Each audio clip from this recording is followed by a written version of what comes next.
When I draw a trend line on the price, I want to see that the market gaps away from the trend line in a specific kind of way.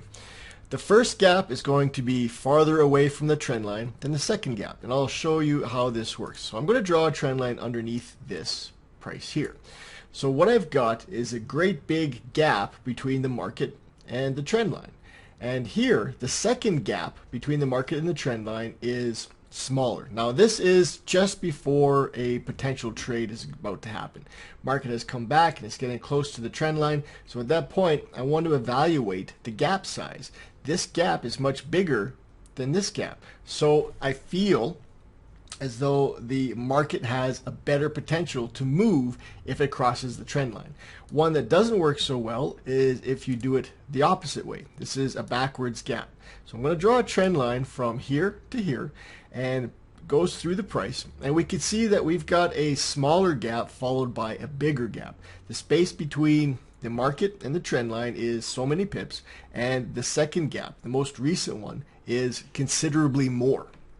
Now I don't want to see this. I don't want to take a trade where this second gap is bigger than the first. These are backward gaps, and what happens is the market has to move so far from the top of that movement to the trend line that it usually doesn't have a lot of steam left to break through the trend line. I'd like to see that the gaps are reversed like this. Now let's take a look at a couple of short examples. Now if I go from here to here, I can see that the gaps are in order. They're the way I'd like to see them. We've got a big gap followed by a small gap. So the distance between the price and the trend line, kind of in the center here, is so many pips, and the second gap is less. What this tells me is the momentum is starting to fail. It isn't able to keep moving in that direction, so it wants to reverse. And as it does, it reverses. So this is what we're looking for, a big gap followed by a smaller gap. Now let's take a look at one that maybe doesn't work so well. We can go from here to here and then down. So if I go from here to here and then go out, we can see that this isn't going to work very well, and this is a nice example of how this doesn't work. We've got this smaller gap followed by a bigger gap, and what happens here is the market can't even get to the trend line before it moves down again.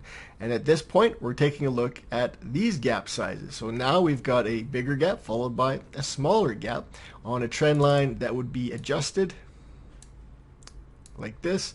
So now we have a trend line that we can trade. We've got a market that is acting a certain way around the trend line, and now I am happy to trade it. So when we're looking at the gaps between the price and the trend line, we want to see that it's a big gap followed by a smaller gap.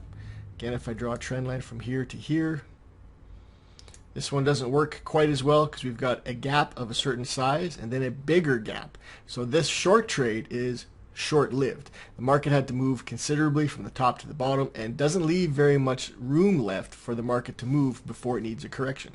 So again, we're looking for, and I can do it this way, we're looking for a bigger gap followed by a smaller gap. And you can see at that point, market hasn't moved very far to cross the trend line, and it has lots left for that move down.